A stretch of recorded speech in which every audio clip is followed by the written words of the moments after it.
What's up, everybody? It's episode 4 of the podcast Powerful Possibilities, ADHD Newly Diagnosed and Beyond. ADHD coach Katherine, and I cannot wait to share with you some new ways to think about consistency in ADHD adulthood. One of the challenges that we have as adults is consistency, and I have got at least half a dozen books on how to be consistent, how to build habits, tiny habits, and so on. And these are fantastic books. But I have found over the course of my life that it's just not enough to know that I have to be consistent. And I know from feedback that this is something you experience too. And I thought, let's have a look at it in the podcast. Thank you again for the lovely feedback about the last few episodes. I'm really enjoying getting to know you and hearing your questions.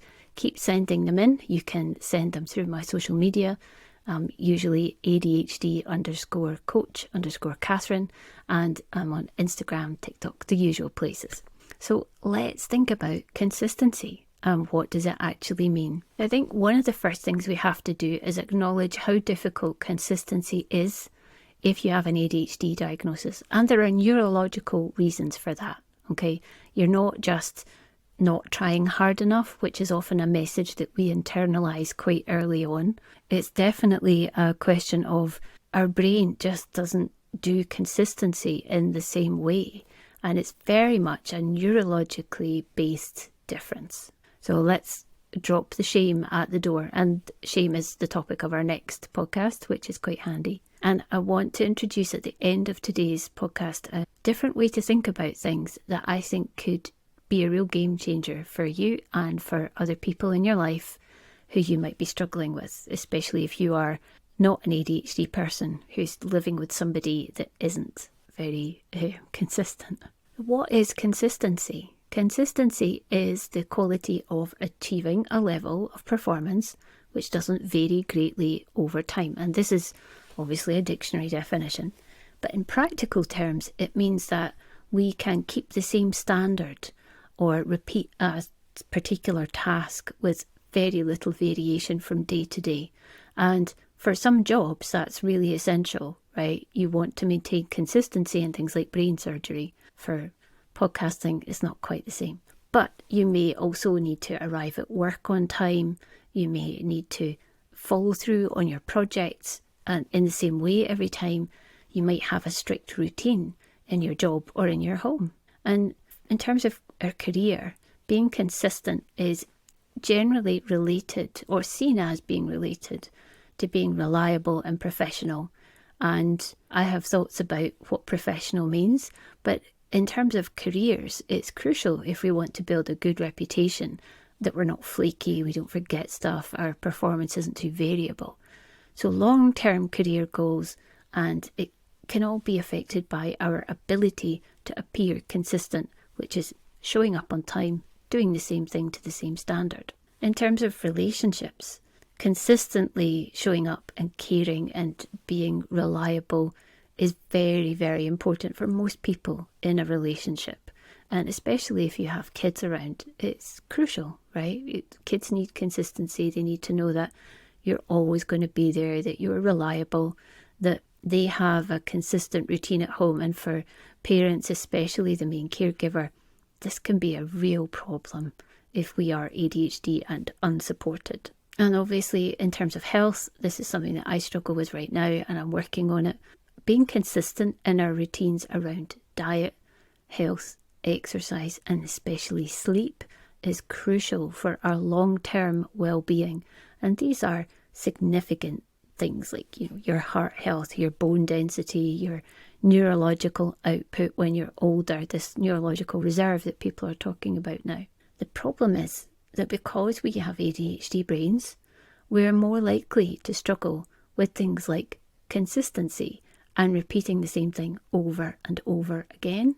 We have problems with working memory and with impulse control. So all of those things that we've just talked about are going to be much more difficult if you have ADHD. It's not to say that we can't achieve them, but it needs a different approach and it needs a lot more effort on our part. And the thing is that neurotypical people don't generally have to think about this stuff to the same extent. Lots of them might struggle with parts of it, but we struggle more globally, more consistently, more often, and that is the key difference. They don't have to think about the routine over and over, and once it's set up for lots of people, it becomes a standard way of operating, an SOP, if you like. And we know from studies that I will mention in the show notes and drop into underneath here, that it's one of the reasons why people with ADHD struggle with under or unemployment, because our consistency looks different. It's just not very neurotypically consistent. And again, we know that divorce rates in ADHD marriages and relationships, breakups, are much more common. And I would take a guess that at least some of that is down to a perceived lack of reliability and inconsistency, along with our impulsivity and other challenges that come from, that's right, the executive dysfunction. And these are core deficits. And they are a deficit, or we wouldn't be talking about them. So let's not pretend they don't exist. Things that other people might take for granted, like just being able to do the same thing every day to take care of yourself and your family, we need to make an effort for. And we can do them, but there are ways to adjust how we approach them. And so today we're going to look at some typical recommendations, and I'm going to talk a little bit more about medication, because the data shows that medication does make consistency easier for us to achieve. Not guaranteed, but easier. And at the end, I want to talk about a really lovely strategy that I've been using, and I think you'll enjoy it. Only some adults with ADHD are going to struggle with inconsistency. And if you are consistent about things, it doesn't mean that you don't have ADHD. It's like saying that everyone with ADHD responds the same way to medication. It's patently not true. So there are only going to be a group of us who struggle with consistency. So let's get that out of the way for a start. And we also know that one of the things that we're really good at is thinking in creative leaps, creative problem solving, focusing very intensely, and being resilient. And none of these are necessarily related to being able to show up at your job on time, but they can make us really fantastic at our job. And it's one of the reasons why people with ADHD are entrepreneurs. So I think one of the reasons we do that is because we can create our own definition of success. And our own definition of success and getting the job done may look quite different. And for some employers, that's going to be a real challenge. So what can we do if we do have a problem with inconsistency and we have ADHD?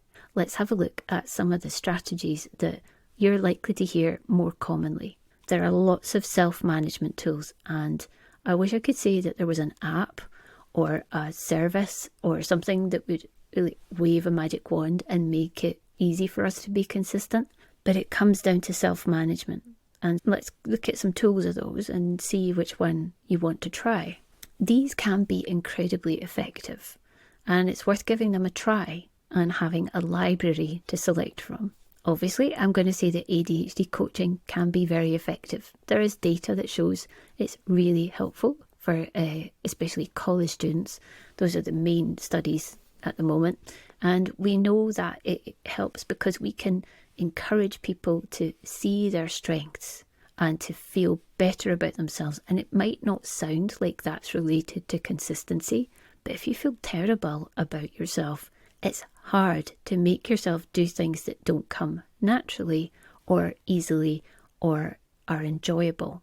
And one of the benefits of having an ADHD coach, and I have an ADHD coach, is that you have someone who will cheer you on and who will applaud the progress you're making with things that feel meh to us, right? So it's a real benefit. They can help us to identify goals that we want to achieve and get clear about them, and they can really help us to finish things. And I know that the last 20% is always a pain, right? It's always the hardest part, is the last 20%. Once we get started, it's usually okay. The last bit, total pain.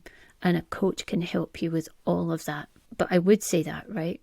The other things we can try are self-regulation. I'm a huge fan of self-regulation, mindfulness, emotional intelligence, all of these things, because there's evidence that they work, and I will include papers in the show notes. So self-regulation doesn't mean that we are super calm and chill. It just means that we can manage our behaviour, emotions and our thoughts in pursuit of our long-term goals. So self-regulation, quite important. And the way to do that is things like mindfulness, monitoring yourself, and building up your emotional regulation through things like mindfulness and other strategies. They help us to move towards long-term goals instead of being blown off course if we have a really terrible day. Everybody has a terrible day. And this doesn't mean that because you have ADHD, you're not allowed to have a terrible day and change your mind. Things are stressful. And I will occasionally say, do you know what? I'm going to go and get some chips. Is that in line with my long-term goal? No. Does it meet the need of the moment for something that's really quick and it doesn't take any time? Yes. What have I done to replace that habit? I now have a freezer full of healthy frozen food. Is it as good? No. But it's there. And so I've got that backup. So finding a way to navigate your own emotional and practical needs is a crucial part of consistency in terms of a long-term goal. And of course, we do have to talk about time management. Not everyone with ADHD struggles with time awareness. Some of us are super aware of time and tend to be very early. Some of us, easy-ozy. And if you are an easy-ozy kind of person, what can you do to manage time? Because again, people care if we don't show up on time, whether that's for a partner, new relationship, picking your kid up from school. I know so many mums with ADHD who have legitimately forgotten or been consistently late. So you're not alone. But these things matter. So what can you do about time management? There are a gazillion apps. I don't even think that's an exaggeration right now. There are so many apps out there. My favourite is good old Timer and my Google Calendar, and setting alarms for myself based on my Google Calendar and the jobs in there. But there are lots to try. And so try one. If it doesn't work, it's no big deal. Try the next one. And the idea is that by practicing these things and becoming more consistent with them over time, we can encourage ourselves to build up that muscle. And I think there's a reference in one of the Huberman podcast episodes that actually explains that the more we force ourselves to do something that we're not really excited about, the easier it gets to do those things in future. There is an argument for making yourself do things, but I think in the context of the last thing I'm going to discuss, we could reframe that in a much more exciting ADHD friendly way. And of course, there is habit stacking. This is one that lots of people really enjoy. I've had mixed success with it personally, but we've got to try everything, okay? So the idea of habit stacking is that you add a new habit onto an existing one to build a chain of linked behaviour. And this can be really helpful if you have got a well-established habit, like brushing your teeth. And again, that's not something we all can do easily. But if you can, and you want to add on something else to that routine, having a habit that you already manage and adding something onto that is really powerful. So habit stacking is definitely something to play with.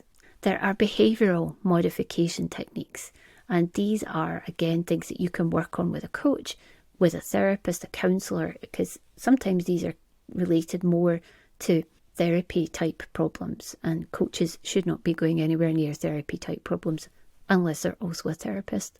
So things like behaviour modification are things like adjusting your self-talk, making sure you have rewards, and that there are consequences. Now, consequences and rewards we will come to in another episode because it's huge. But self-talk is something that you can begin to work on right now, and it is related to the last thing I'm going to look at today. And one of the great things about these is that you can do them yourself. You are in control. And I think learning to control how you talk to and about yourself is one of the most powerful things you can do, whether you have ADHD or not. Because nobody wants to help someone who's permanently mean to them.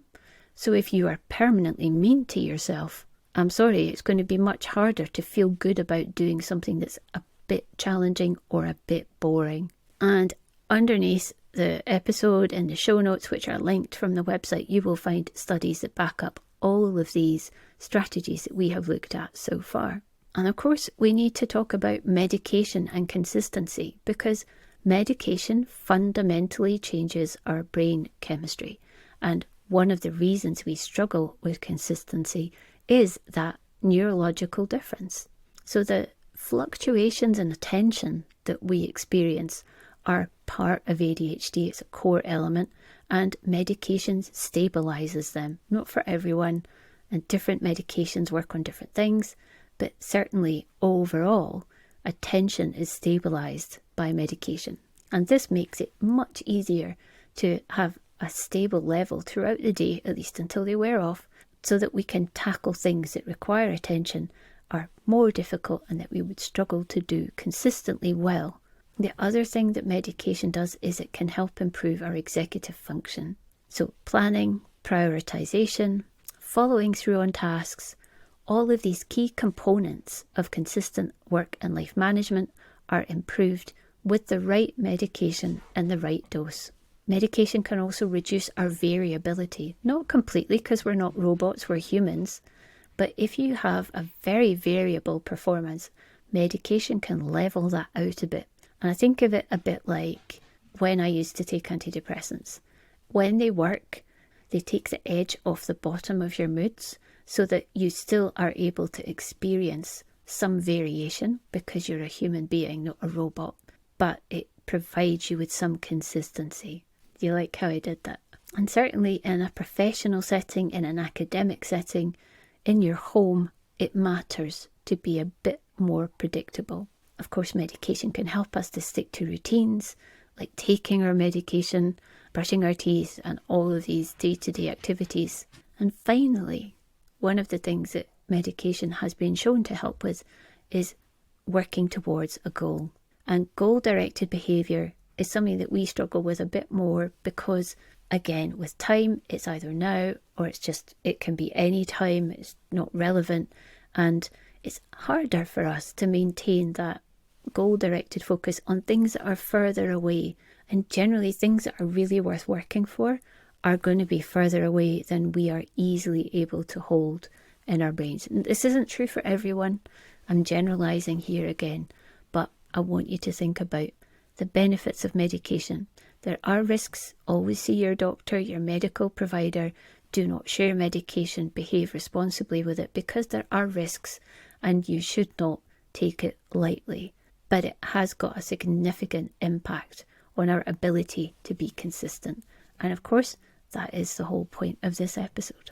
Finally, and this is the thing I've been building up for, that I've been desperate to share with you, it's reframing the idea of consistency and what consistency feels like.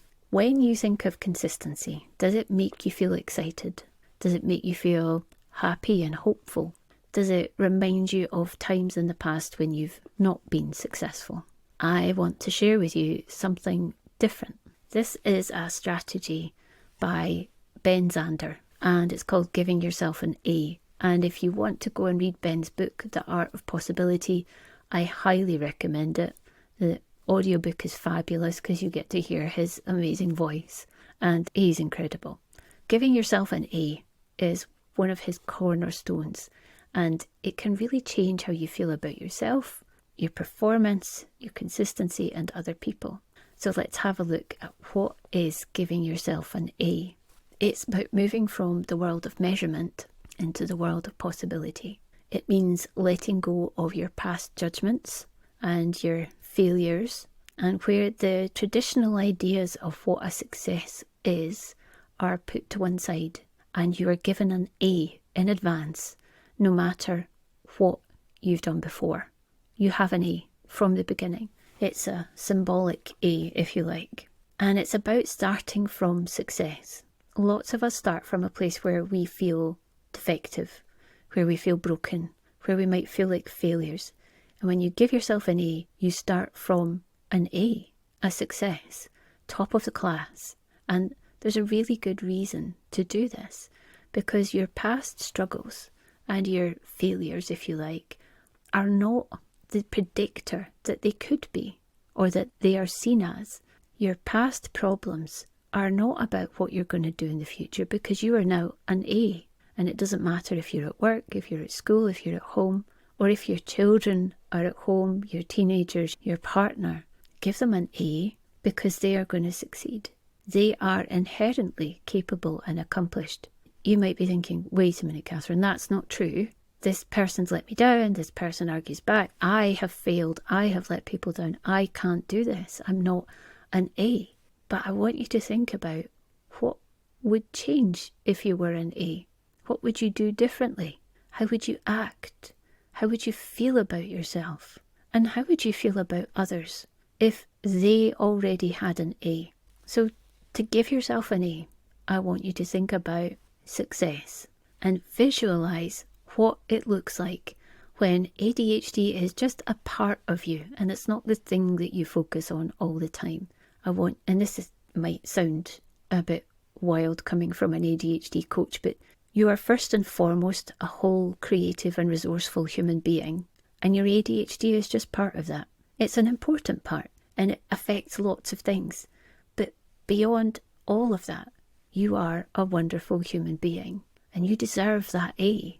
So when you have that A, imagine, visualize, write down, really get detailed about what life is like now that you are an A. And when you're visualizing, writing down, detailing this picture of success with ADHD just as part of your life, not in control anymore, I want you to feel that ease and that enjoyment, that adventurous awareness of the possibilities out there right now. And then, and this is something that you can do, I did it, it's amazing actually, write yourself a letter, date it a year from now, and you can schedule it to be sent to yourself by email, or you could send it to me and I will send it back to you, but it might be a bit personal, so you don't have to. And I want you to describe everything you have achieved because you're an A. Since you gave yourself an A, what are all the things that you've been able to achieve? And it's not the person you're becoming, but the person who you are. And it's definitely not the person that you have been. I want you to acknowledge that you are going to grow and change, but it's not going to be in a straight line. A students are A students not because they have made a straight line from failure to success.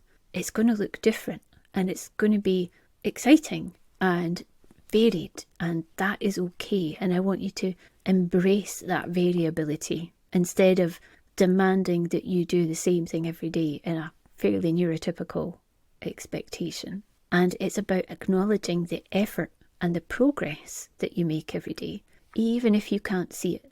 If you know that you are trying, it doesn't matter if it's not visible yet. It's the effort, the energy that you're putting into that change, to that growth, that's going to make a difference. And I want you to think about how this is going to change your whole perspective about yourself, about other people, about your motivation, their goals. Because it's asking you to focus on your strengths rather than limitations. It's about your possibilities rather than your past mistakes.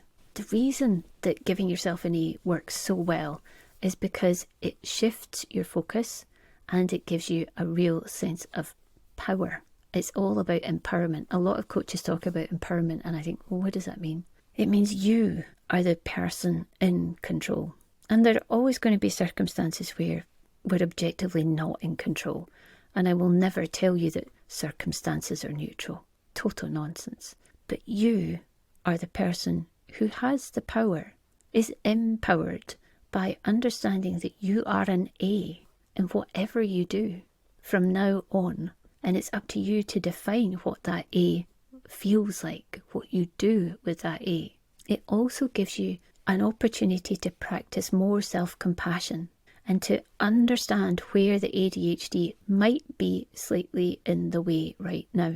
And because of that extra space, because of that empowerment, you're able to use the ADHD and the creative problem-solving part of your brain to nip around the side of whatever's in the way. We can't do that when we feel pressured, when we feel shame, when we feel guilt, when we feel like failures. None of those things help you to solve your problems. Giving yourself an A doesn't mean that your problems are going to disappear, but it does mean that you have got the mental and emotional space to think, okay, what can I do?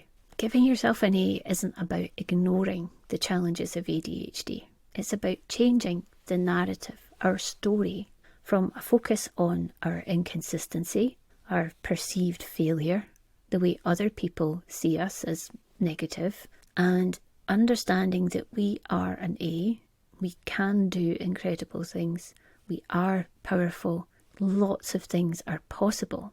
It's about a commitment to see yourself through a new pair of glasses, and I don't have my pineapple glasses here. It's about seeing yourself through compassion and possibility. One of the people I haven't mentioned so far is Thomas J. Leonard, and he was crucial to the foundation of coaching. And he talks in his 28 Rules about becoming irresistibly attractive to yourself. And the way we do that isn't necessarily by a new haircut or a new set of clothes. It's about focusing on your own strengths and your passions instead of external measures of success. And so giving yourself an A fits in really nicely with this idea of focusing on a strength within you rather than the fact that it's difficult to become consistent. And finally, I want to leave you with this. What if consistency isn't just about being there at the same time every day, showing up and doing the same job every day, having the same level of performance?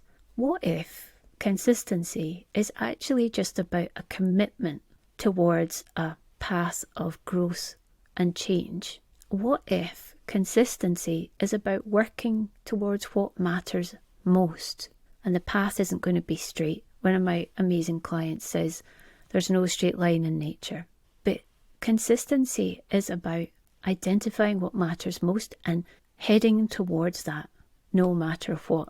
Here are 3 more practical ADHD friendly strategies that I personally really enjoy. One is micro actions, and if you've read Tiny Habits, it's very similar to that idea.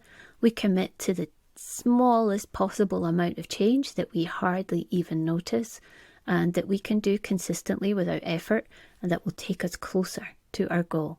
And I'll include a link to Tiny Habits down below, and also a Tiny Habits coach who I know is amazing. A shout out to Katherine, different Katherine.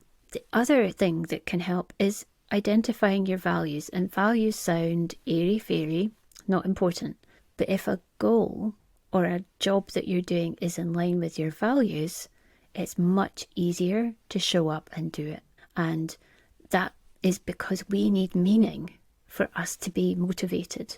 If a job doesn't have meaning, if a thing we're doing doesn't feel meaningful and important, personally, it feels like I'm literally trying to drag myself through mud. It's just so hard. If something is meaningful and I care passionately about it, absolutely no problem.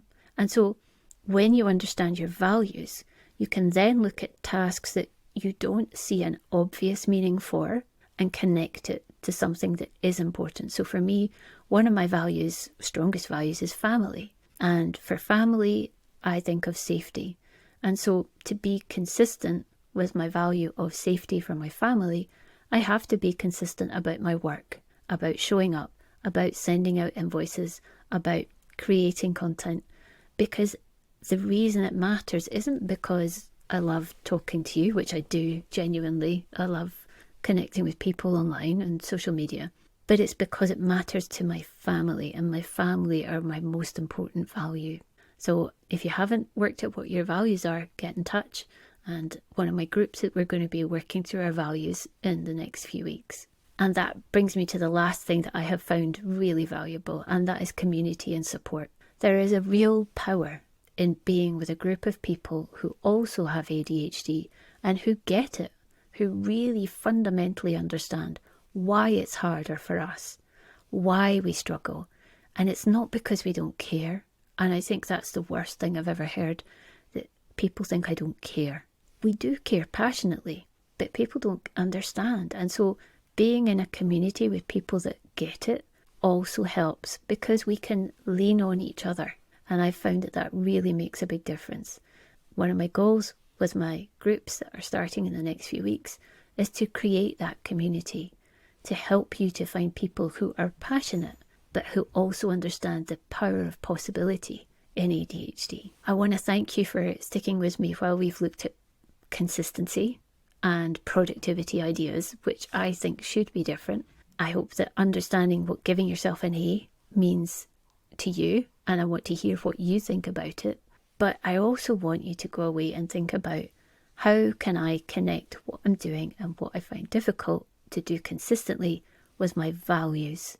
If you want to know more about values, get in touch with me. Contact me through the form on my website under the podcast page, or you can send me a message on social media. I really look forward to being here next week, and I hope that you've enjoyed this episode as much as I have. I'm ADHD coach Katherine, and this is all about you understanding the powerful possibilities we have, whether we are newly diagnosed with ADHD or not.